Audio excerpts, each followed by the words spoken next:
네, 지난주 금요일 국내 증시 하락 속에서 또 어떤 종목들이 선방을 했는지 주요 특징주들 만나보겠습니다. 두 분과 함께 할게요. 펠리즈 투자 리서치 김민수 대표, 이베스트 투자증권 IM 영업팀 염승환 차장 나와 계십니다. 안녕하세요. 네, 가는 종목들이 딱 보이는 지난 금요일 시장이었습니다. 그중에 먼저 이제 현대에너지솔루션부터 만나보겠습니다. 정부 정책 그린 뉴딜 모멘텀으로 지난주 금요일에 상한가를 기록했습니다. 이 태양광 모듈 판매를 주력 사업으로 하고 있는 회사인데 주가의 이제 모멘텀과 함께 추가 상승 여부를 어떻게 봐야 하나요, 차장님? 당분간 시장에 쏠림 현상이 계속 이어질 것 같아요. 일단 지금 미국 증시도 좀 많이 변동성이 좀 크다 보니까 많은 분들이 좀 불안해 하시는데 이럴 때일수록 뭔가 좀 모멘텀이 확실한 쪽에 시장 참가자들의 시선이 계속 쏠릴 수밖에 없는 상황이거든요. 그래서 지난주 금요일 날도 이 풍력이든 태양광이든 이쪽 그린 뉴딜 관련한 기업들이 다 일제히 급등을 해버렸거든요. 그래서 이런 분위기는 이번 주 초반까지는 계속 이어질 가능성이 있습니다. 또 이번 주에 또 아무래도 옵션 만기가 있다 보니까 더욱더 좀 대형주에 대한 좀 불안 심리가 커질 수밖에 없거든요. 그래서 이런 정책 수혜주들 계속 움직일 수 있고 현대에너지솔루션이 사실 태양광 이제 모듈이죠. 모듈 같은 경우 국내에서 하나솔루션 다음으로 이제 시장 점유율이 2등이고 또 미국 쪽에서도 지금 계속 매출 비중이 늘려나고 있는데 아무래도 이제 코로나 때문에 2분기 실적이 그렇게 좋은 편은 아니었어요. 상반기 실적은 좀 당연히 설치나 이런 게 좀 지연되면서 안 좋아졌지만 하반기로 갈수록 좀 좋아질 가능성이 있고 그다음에 이제 다음 달에 아마 탄소 효율 그린 뉴딜 지수라는 게 아마 발표가 될 거예요. 이번에 이제 BBIG 이제 관련한 이제 지수가 발표된 것처럼 다음 달에 이제 그린 뉴딜 지수가 새로 발표가 되거든요. 이제 그때 아마 이 기업도 포함될 가능성이 굉장히 높습니다. 그 태양광 또 대표 기업이기 때문에 그래서 그때까지는 저는 모멘텀은 살아있다라고 좀 보고 있고 그리고 이제 대선이 11월 3일인가 그러잖아요, 미국에. 그때까지 이제 바이든과 트럼프가 서로 이제 주거니 받거니 할 텐데 바이든은 친환경적인 정책을 대선 공약으로 밀고 나오고 있거든요. 그래서 누가 될지 모르겠지만 지금 박빙의 승부기 때문에 아마 11월 그러니까 대선 전까지는 태양광 모멘텀 계속 살아있을 가능성이 저는 높다고 봅니다. 그래서 지금 너무 올랐기 때문에 이렇게 변동성은 나올 수 있다 하더라도 지금 들고 계신 분들 입장에서는 저는 그 대선이 이제 시작하기 전까지는 한번 들고 가보시는 전략 좀 말씀드리고 싶고 다만 신규 매수는 항상 그렇지만 너무 이렇게 급등하면 또 눌림목 주거든요. 그래서 신규 매수는 제 생각에는 어쨌든 한 4만 원 밑으로 한번 내려올 때 그때 좀 조정 시 한번 해보는 전략이 좀 필요할 것 같습니다. 네, 알겠습니다. 현대에너지솔루션 저희가 먼저 종목에 대한 투자 전략 세워봤고요. LS그룹 역시 마찬가지입니다. 글로벌 그린 뉴딜 바람을 타고 그야말로 주가가 또 고공행진을 하고 있는 상황인데 LS의 투자 매력도 어떻게 보세요, 대표님은? LS도 LS지만 약간 대기업 관련된 지주사들 쪽에서 친환경과 또 연결돼 있다. 또 이번에 가장 큰 모멘텀을 받는 대표적인 종목들이죠. 어떤 효성도 그렇고요. 하나도 그렇고요. 네. 예, 그런 종목들이 약간 떠오르는 특히 지주사 같은 경우는 지금까지 할인 요인이 상당히 많았었죠. 관련된 어떤 자회사들이 생각보다 실제 그렇게 안 나오다 보니까 지주사에 대한 할인 요건들이 높았는데 오히려 지금 같은 경우는 기대감이 꽉 차 오르다 보니까 관련된 지주사에 대해서 모멘텀이 강하다라는 쪽으로 정리하셨으면 좋겠고요. 게다가 이제 LS 같은 경우는 일단 자회사들이 이번에 어떤 친환경 관련된 섹터 쪽에 적합한 종목들이 상당히 많습니다. 대표적으로 주가가 급등했던 LX 일렉트릭이죠. 이 회사 같은 경우도 ESS 쪽의 강자고요. 또 스마트 그리드 쪽에 과거에 LS 산전이었다 보니까 그에 따른 여러 가지 변화들을 그대로 안고 있다라고 하게 되면 또 LS에 대한 호재고 나올 수 있는 부분들이고요. 소개해 주셨던 종목이에요. 그렇죠. 네. 예. 그밖에 이제 또 LS 전선 같은 경우도 최근에 부각을 받고 있는데 전선주도 당연히 어떤 해상 쪽의 풍력이라든가 그리고 또 태양광도 마찬가지겠지만은 전기력을 발생시키게 되면은 당연히 끌어올 수 있는 케이블이나 어떤 전선이 필요하겠죠. 그에 따른 부각을 또 같이 받고 있다는 쪽인데 아마 지금 나오고 있는 풍력 쪽은 해상 쪽으로 계속 드라이브를 걸기 시작한다라고 하게 되면 해적 케이블, 해상용 케이블이 강점이 있는 회사가 더 강할 걸로 보여집니다. 그러면 우리나라에서 두 회사밖에 없다고 얘기를 하고 있는데요. 이 LS 산전하고 LS 전선하고 또 이제 대한전선인데 상대적으로 펀더멘탈은 LS 전선이 훨씬 더 좋겠죠. 그런 부분들과 함께 또 LS 니코동재련이라는 회사도 동가격이 올라오고 있죠. 그러다 보니까 전기동에 대한 기대감도 같이 이어진다라고 하게 되면 이런 측면을 봤었을 때 LS그룹에 대한 재평가는 충분히 나오고 있다라고 보여지고 있는데요.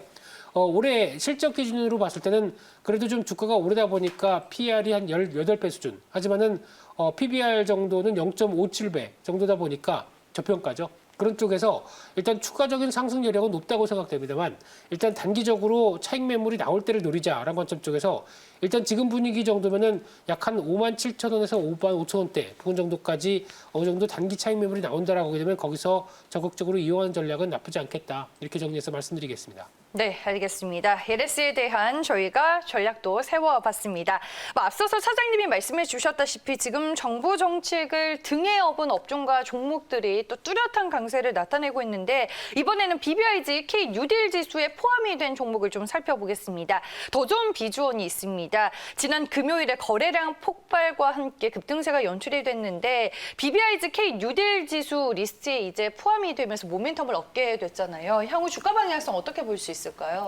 그러니까 거기에 네. 이제 포함이 됐다는 이제 뉴스가 나오면서 바로 뭐 급등을 했는데 사실 뭐 누구도 예상을 못했거든요. 그렇죠. 도전비전이 그 네이버, 카카오 그 다음에 편입이 돼 버렸잖아요. 그 인터넷 세 종목 중에서 그래서 깜짝 이제 편입이 되면서 주가가 좀 급등을 했는데 물론 이제 그게 대부분 보면 그런 이제 인터넷 쪽에서 보면 그 시총 기준으로 했더라고요. 그렇게 봤을 때는 뭐 충분히 가능성이 있었는데 그래도 도전비전이 여기 포함될 것이라고 좀 예측하신 분들은 그렇게 많지는 않았을 것 같습니다. 그래서 주가 이제 깜짝 발표가 나오면서 급등세를 보였고 물론 뭐 굉장히 좋은 기업입니다. 국내 클라우드 대표 기업이고 뭐 웬만한 이제 중소기업에서는 다 이제 이 회사 그 제품들을 많이 쓰고 있거든요. 그래서 상당히 성장성도 높고 또 플랫폼 회사로 지금 계속해서 탈바꿈을 하고 있기 때문에 긍정적이긴 한데 문제는 좀 주가가 이제 너무나 그동안 많이 올랐거든요. 사실 엄청나게 올라가지고 올해 실적 기준으로 PER이 지금 70배인데 내년 기준으로 해도 한 50배가 넘거든요. 근데 내년도에 이제 그 이익 성장률을 보니까 20% 정도밖에 안 돼요. 근데 PER 70배를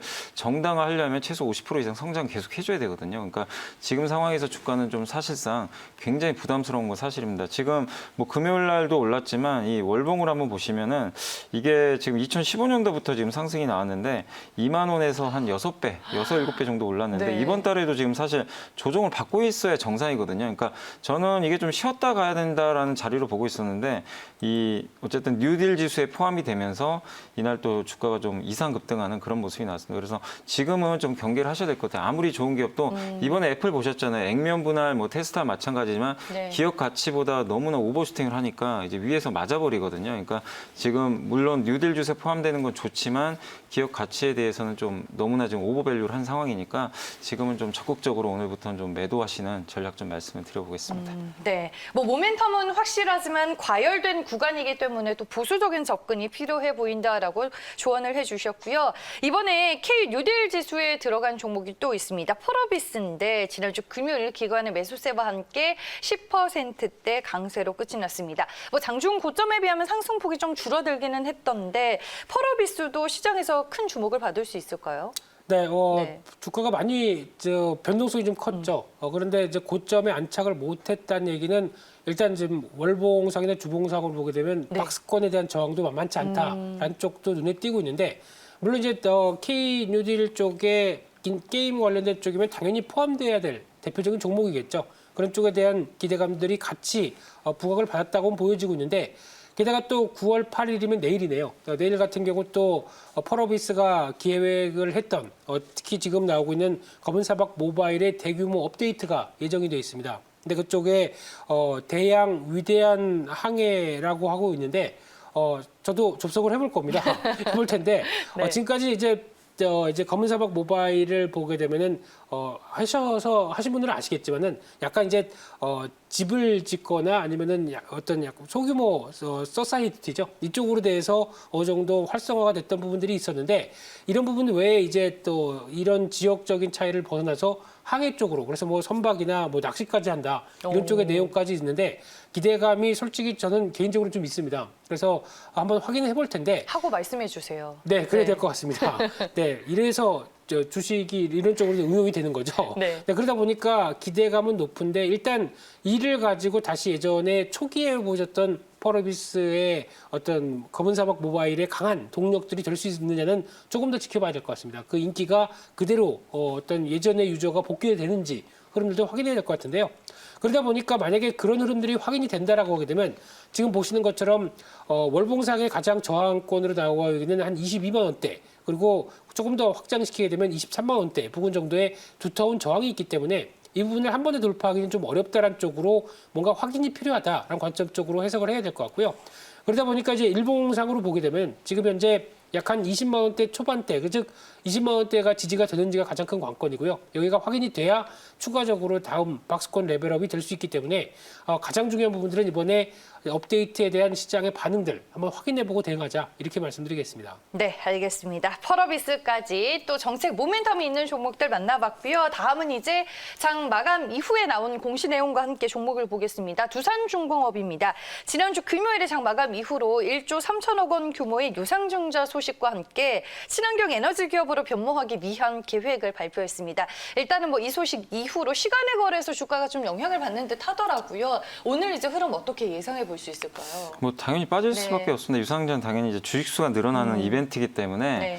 당연히 악재는 맞는데 근데 그게 이제 그 자금의 성격이 중요한 거잖아요. 유상증자를 왜 하는 건지 이 회사가 단지 뭐 그냥 앞으로 뭐 그 미래를 대비해서 투자를 하는 건지 빚을 갚는 건지 이런 것들이 이제 주주들한테 또 어필이 되거나 시장 참가자들이 좋게 어필이 되면 오히려 그 약이 돼서 나중에 더 가는 경우들이 많은데 이번에 뭐 사실 테슬라도 마찬가지 아닙니까? 유상증자를 했던 이유가 이제 설비 투자라든가 어떻게 보면 이제 성장을 위해서 이제 자금을 확보한 건데 두산중공업은 약간 좀 성격이 다를 수 있는데 두 가지가 다 혼재돼 있는 것 같아요. 한마디로 지금 빚도 갚고 성장에 대한 이제 재원도 좀 마련을 하려는 것 같습니다. 아무래도 두산중공업이 지금 그 부채가 한 5조 원 정도에 육박을 하고 있거든요. 근데 이거를 어쨌든 없애야 돼요. 줄여야 되는데 그게 이제 올해 연초부터 계속 나왔던 얘기고 그래서 올해 반드시 유상증자를 한다고 이미 예고를 했습니다. 그래서 이거는 뭐 새로운 악재는 아니다. 나올 게 나왔다 이렇게 보시면 좋을 것 같고 이번 유증과 또 여러 가지 두산인프라코어라든가 자회사 매각이 몇 건이 있어요. 이걸 다 하게 되면 한 3조 원 정도 자금은 확보될 가능성이 높습니다. 그럼 부채 비율이